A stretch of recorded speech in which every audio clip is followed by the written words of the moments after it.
नमस्कार, आप सभी का स्वागत है। मैं हूं आपके साथ शुभेंदु सिंह और रुक कर रहे हैं इस वक्त की बड़ी खबर का। लखनऊ से खबर है जहां पर सीएम योगी ने मंत्रियों के साथ एक बैठक की है और बैठक में 100 दिनों की कार्य योजना पर चर्चा हुई है।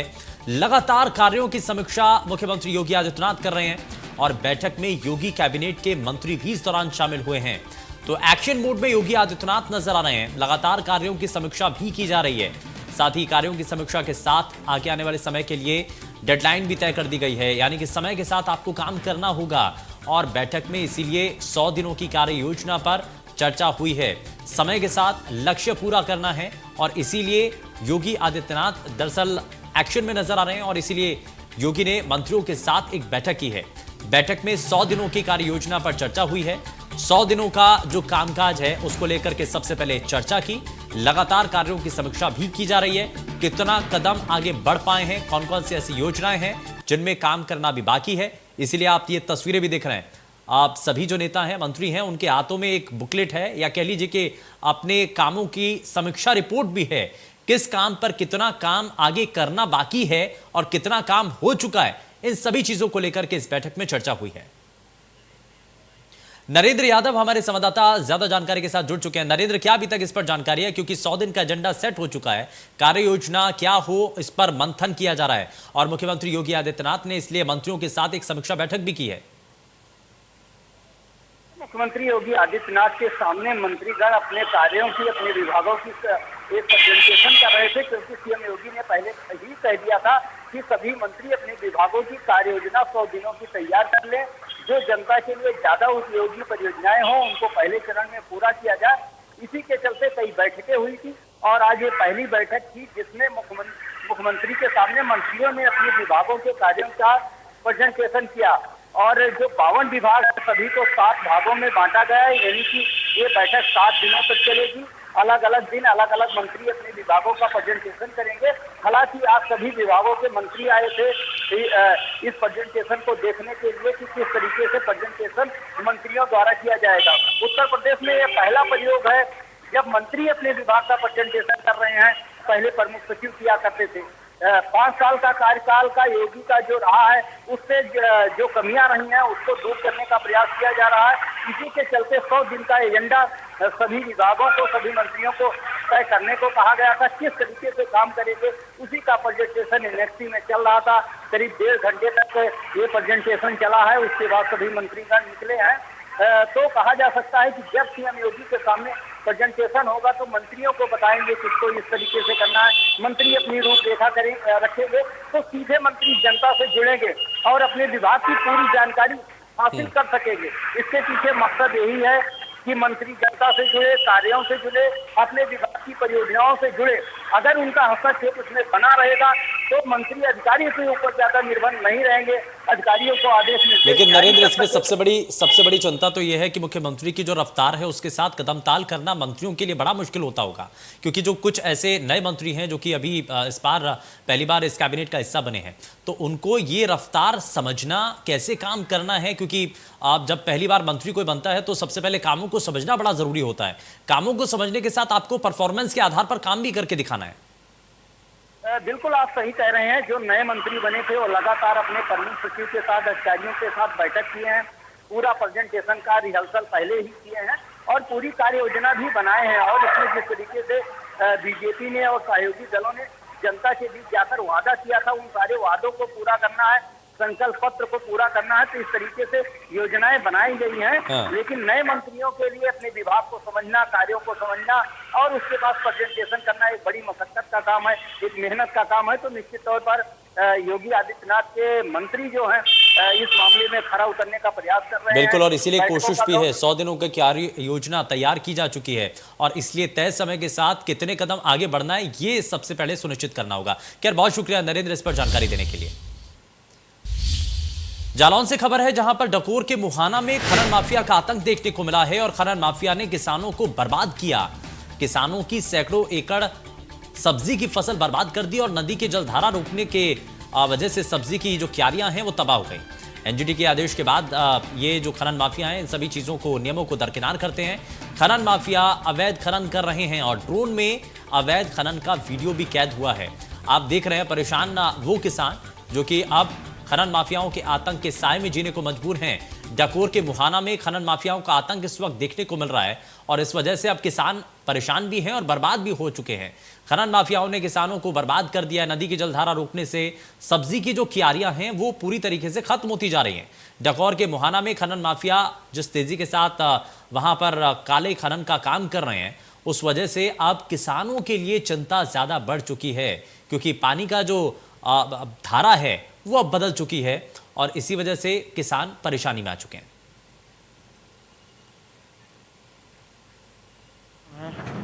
खेती कर रहे हैं सब्जी की, तो हम अपने हमारे घाट वाले आ रहे ना, तो हमें धमकी दे रहे हैं। धमकी के बाद हमारे आदमी को मार के वो ले जा रहे हैं, कह रहे कि तुम्हें कुछ नहीं मिलेगी और तुम्हें सब्जी अब्जी तुम्हारी महाटरी दिखाएगी। तो हम कहे कि हम छोटी छोटी बच्चे हम क्या खवाएंगे। तो कह रहे कि हम कुछ नहीं देंगे। तो हमारे आदमी खड़े होते तो पुलिस वाले बुला के वो ले गए। अच्छा, क्या मामला है? सब्जी आपकी सब्जी है साहब, सब्जी बाजार रहे जो घाट वाले 17 नंबर वाले तुमर और हमको धमकी दे रहे। हमारे 2 लोग उनको पकड़ ले गए। पुलिस किलो वाले आती है, साले रात को उठवा ले। सब गरीब आदमी, हम विकलांग आदमी न कसू करने लगा, अपने करती रहती हैं अपने गुजर बच्चे। अरे तो चिकासी हमीरपुर में पड़ता है। आप जालौन में सब्जी खेती जालौन में लगा सब्जी, ई पार आती है धारी पार, मशीनें ले आती हैं, भर ले जाती हैं सब। कितनी मशीनें चल रही हैं?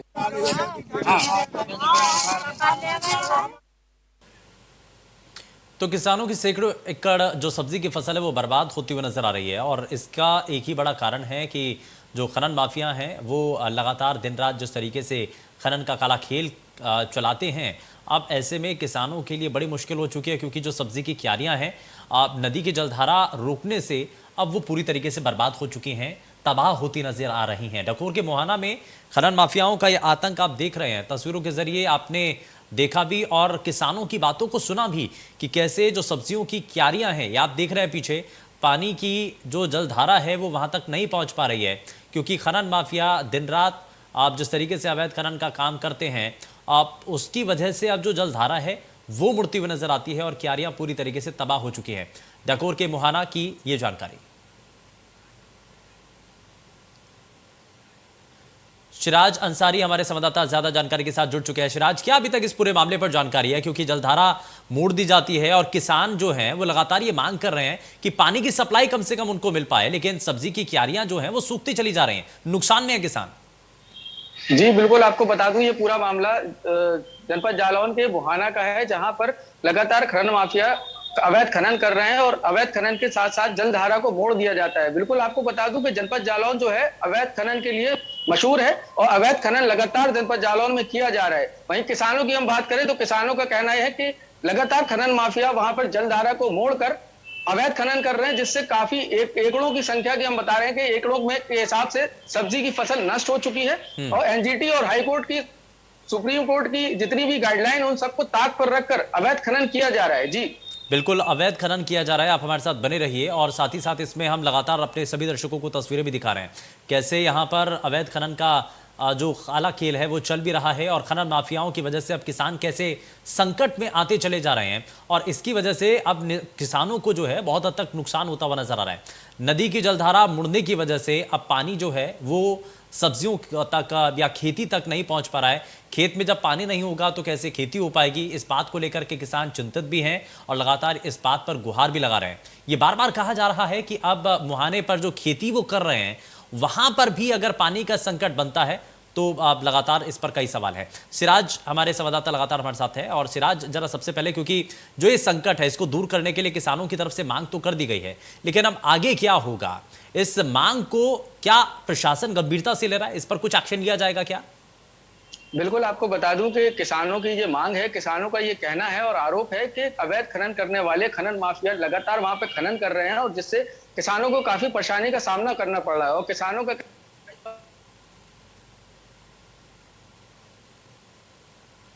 हाँ बिल्कुल जाहिर तौर पर जी जी और धमकी देने के साथ साथ उनको मारपीट भी की जाती है। कई बार ग्रामीणों का ये आरोप है।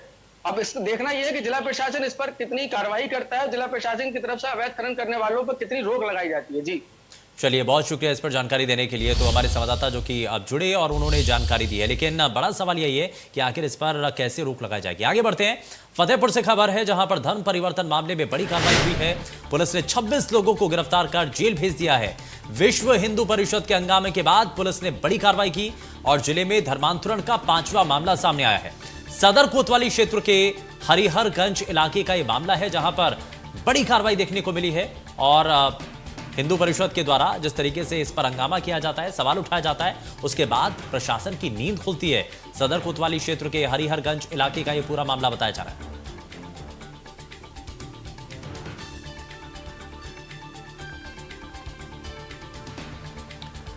तो बड़ी कार्रवाई इस बीच हुई है। पुलिस ने 26 लोगों को फिलहाल गिरफ्तार कर लिया है। विश्व हिंदू परिषद के हंगामे के बाद पुलिस ने यह कार्रवाई की है।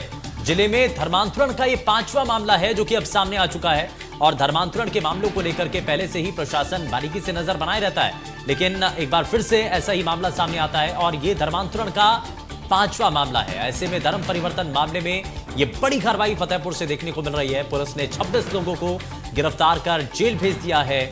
विश्व हिंदू परिषद के हंगामे के बाद पुलिस ने इस पर एक्शन लिया, इस पर कार्रवाई की है और जिले में धर्मांतरण का ये खेल चल रहा था और इसी को अब पर्दाफाश करते हुए ये इसमें सदर कोतवाली क्षेत्र के हरिहरगंज इलाके के अंदर ये पूरा जब मामला सामने आता है तो इसमें एक्शन लिया जाता है।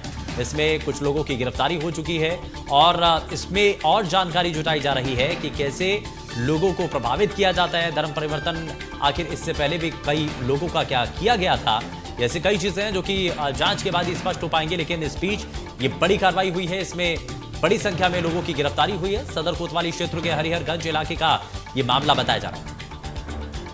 अनूप तिवारी हमारे संवाददाता जुड़ चुके हैं ज्यादा जानकारी के साथ। अनूप, क्या अभी तक जानकारी है? धर्म परिवर्तन का ये मामला 5वां ऐसा मामला जिसको लेकर के सवाल उठ रहा है और कई लोगों की गिरफ्तारियां भी हो चुकी हैं।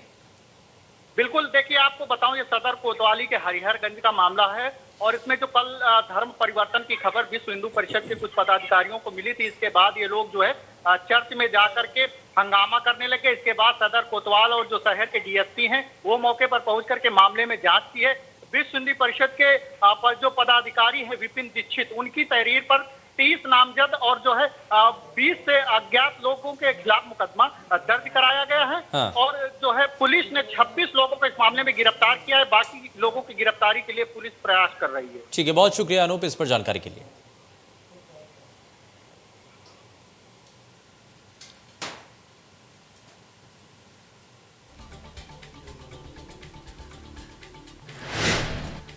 और प्रयागराज से इस बीच एक बड़ी जानकारी सामने आ रही है, जरा उसका रुख कर लेते हैं। इस वक्त की बड़ी खबर प्रयागराज से, जहां पर महिला सफाई कर्मचारी को कार ने टक्कर मार दी है। टक्कर से महिला की मौके पर ही मौत हो गई। ये आप तस्वीर भी देख रहे हैं। दरअसल एक महिला सफाई कर्मी उसको अचानक से एक तेज रफ्तार कार आकर के टक्कर मार देती है, उसको रौंद देती है। ड्राइविंग सीखने वालों पर टक्कर मारने का यह आरोप लग रहा है। यह आप तस्वीरों के जरिए देख रहे हैं कि कैसे एक महिला सफाई कर्मचारी जो कि वहां पर काम कर रही थी, लेकिन इस दौरान एक तेज रफ्तार से कार आती है और रौंदते हुए चली जाती है। पुलिस ने शव कब्जे में लेकर के पोस्टमार्टम के लिए भेज दिया है। ड्राइविंग सीखने वालों पर टक्कर मारने का यह आरोप लग रहा है और ये जो तस्वीरें हैं वो सीसीटीवी कैमरे में कैद हो गई हैं। संदीप तिवारी हमारे संवाददाता जुड़ चुके हैं। संदीप, क्या अभी तक इस पर जानकारी मिल रही है? महिला सफाई कर्मचारी जो कि सड़क पर नजर आती है, लेकिन एक तेज रफ्तार कार आकर के रौंदती हुई निकल जाती है, क्या जानकारी? देखिए, सीसीटीवी से एकदम स्पष्ट हो रहा है कि एक तेज रफ्तार कार उस महिला को रौंदते हुए निकल जा रही, जो सफाई कर्मी थी और रोड के किनारे बैठकर आराम कर रही थी अपना काम खत्म करने के बाद। बताया ये जा रहा है कि उस कार को कोई महिला चला रही थी जो उस कार को सीख रही थी। अब पुलिस इसमें ये लगी हुई कि जो अगल बगल जो सीसीटीवी के कैमरे लगे हुए थे घरों में, उनको निकालकर उस कार वाले को तलाशने की कोशिश कर रही है। और फिलहाल जो है उस मृत महिला का शव जो है वो पोस्टमार्टम के लिए भेज दिया गया। लेकिन लगातार उस सफाई कर्मियों की तरफ से ये मांग की जा रही है कि जो भी कार चला रहा था उसको गिरफ्तार किया जाए। पुलिस फिलहाल उनको ये आश्वासन दी कि सीसीटीवी के आधार पर तलाश की जा रही और जल्द ही इसमें कोई कार्रवाई होगी। चलिए, बहुत शुक्रिया संदीप इस पर जानकारी के लिए।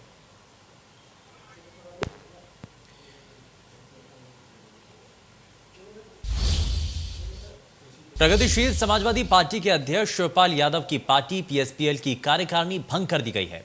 साथ ही प्रवक्ता कमेटी को भी भंग कर दिया गया है और कयास ये लगाए जा रहे हैं कि शिवपाल यादव अपने संगठन को नए सिरे से मजबूत करेंगे। प्रगतिशील समाजवादी पार्टी लोहिया के राष्ट्रीय अध्यक्ष शिवपाल यादव एक बार फिर अपनी पार्टी और संगठन को मजबूत करने में लग गए हैं। आज उनके निर्देश के बाद राष्ट्रीय कार्यकारिणी और प्रदेश कार्यकारिणी को भंग कर दिया गया है, साथ ही प्रवक्ताओं के मंडल को भी भंग कर दिया गया है। इसके पीछे यही अनुमान लगाया जा रहा है कि शिवपाल यादव अपने संगठन को नए सिरे से मजबूत करेंगे, क्योंकि विधानसभा चुनाव के दौरान बहुत से पदाधिकारी पार्टी छोड़कर दूसरे दलों में जा चुके थे, क्योंकि शिवपाल यादव ने समाजवादी पार्टी से गठबंधन किया था और उनके सहयोगी शिवपाल के जो थे उनको टिकट नहीं मिला था। इससे पार्टी कहीं ना कहीं कमजोर हुई थी। अब शिवपाल यादव अपनी पार्टी को नए सिरे से मजबूत करना चाहते हैं। कैमरामैन शमशाद के साथ नरेंद्र कुमार, इंडिया न्यूज, लखनऊ। योगी सरकार के मंत्री जेपीएस राठौर से हमारे संवाददाता रजनीश ने खास बातचीत की है और उन्होंने कहा कि पहले की सरकार 100 दिन में मौज मस्ती करती थी, लेकिन हमारी सरकार लगातार काम कर रही है। सुनिए क्या कहा है, आगे देखिए। मुख्यमंत्री की अगुवाई में लगातार मंत्रियों की बैठक हो रही है, जिसमें 100 दिन का एजेंडा क्या होगा उस पर लगातार मुख्यमंत्री की तरफ से तस्दीक किया जा रहा है। हमारे साथ बातचीत करने के लिए जेपीएस राठौर जी है। क्या है 100 दिन का एजेंडा? ऐसा है कि माननीय मुख्यमंत्री जी की जो पहल है ये बहुत सराहनीय है और हम सब लोग उत्साहित हैं जो नए मंत्री बने हैं। और इससे पहले अगर आपको ध्यान हो तो जब कांग्रेस की सरकारें जब बनती थीं तो 100 दिन तो वो मौज मस्ती में ही निकालते थे, कोई काम नहीं करते थे। वो शब्द नहीं मैं लेना चाहता हूँ मीडिया के सामने, लेकिन वो शब्द भी एक इस्तेमाल किया जाता था कि ये कौन सा पीरियड है। लेकिन जब से माननीय नरेंद्र मोदी जी की केंद्र में सरकार बनी है तो पहले दिन से ही भारतीय जनता पार्टी की सरकारें काम करना शुरू कर देती। माननीय मुख्यमंत्री योगी आदित्यनाथ जी ने भी उसी प्रकार से 100 दिन में ही क्या करना है एक रोड मैप तैयार करने के लिए कहा है और सभी मंत्री उसमें पूरा उससे लगे हुए हैं। इसी बहाने कम से कम सब लोग अपने विभाग को जान रहे हैं, समझ रहे हैं क्या योजनाएं हैं, किन योजनाओं को हम जल्दी से जल्दी कर रहे हैं। तो उसमें 100 दिन में, 6 महीने में, साल भर में, 2 साल में इनको करना है। तो एक चर्चा है कि आप लोगों को खास हिदायत दी गई है कि हफ्ता में 4 दिन आप लोगों को लखनऊ रह के मुख्यालय पर काम करना है, बाकी 3 दिन जनपदों में जाना है, जैसे कि रियलिटी ग्राउंड जीरो पे दिखेगी कि विकास की झलक क्या है। ऐसा है कि अगर कोई लक्ष्य नहीं निर्धारित करेंगे तो बिल्कुल ही आदमी का मस्तिष्क में ही नहीं आता कि क्या चीज़ें छूट रही हैं। तो माननीय मुख्यमंत्री जी ने अपेक्षा की है कि यहाँ 4 दिन यहाँ पर रहकर काम करें, एक दिन कार्यकर्ताओं की बातें सुनें, जनता से भी मिलें और दूसरे दिन जनप्रतिनिधियों से बात करें, मिलें और उसके अतिरिक्त 2 दिन जो सरकार से संबंधित विभागों से उन पे पूरा टाइम दें और उसके बाद 3 दिन क्षेत्र में रहें, जनता से संवाद संपर्क होता रहेगा तो बेहतर तरीके से काम कर सकेंगे। एक अंतिम सवाल है, शिवपाल यादव आज अपनी प्रगतिशील समाज पार्टी की राष्ट्रीय कार्यकारिणी भंग कर दी है। चर्चा है कि क्या बीजेपी में जाएंगे? 2 चर्चा है, लेकिन इस चर्चा पे हम बात कर लेते हैं। तो क्या बीजेपी ने उनके लिए अपना दरवाजा खोल दिया है? नहीं, इसके बारे में मुझे कोई जानकारी नहीं कि क्या उनका है। अब ये तो माननीय शिवपाल यादव जी के मन में क्या है वो अपना जानते होंगे और बाकी भारतीय जनता पार्टी की तरफ से। और इस बीच रुक कर रहे हैं बड़ी खबर का बरेली से। इस बीच एक बड़ी जानकारी मिल रही है, जमीनी विवाद में जमकर लाठी डंडे चले हैं और तस्वीरों के जरिए भी आप देख रहे हैं मारपीट में इस दौरान कई लोग गंभीर रूप से घायल हुए हैं और जमीनी विवाद के वजह से यह मारपीट का मामला सामने आता है। जमकर एक दूसरे के ऊपर लाठी डंडों से हमला कर दिया जाता है और हमले के अंदर कई लोग इसमें घायल बताए जा रहे हैं। महिलाएं भी इसमें शामिल हैं, हाथों में लाठी डंडे लेकर के वो नजर आती हैं और इस दौरान हंगामा खूब होता है। मारपीट में कई लोग इस दौरान गंभीर रूप से घायल हुए हैं और एक दूसरे के ऊपर लाठी डंडों से हमला करना शुरू कर दिया जाता है और घायलों को फिलहाल अस्पताल में भर्ती कराया गया है। कई ऐसे लोग हैं जिनकी स्थिति अभी तक नाजुक बनी हुई है, लेकिन जमीनी विवाद में जम करके लाठी डंडे चलते हैं, एक दूसरे के ऊपर हमला किया जाता है और मारपीट में कई लोग इस दौरान घायल हुए।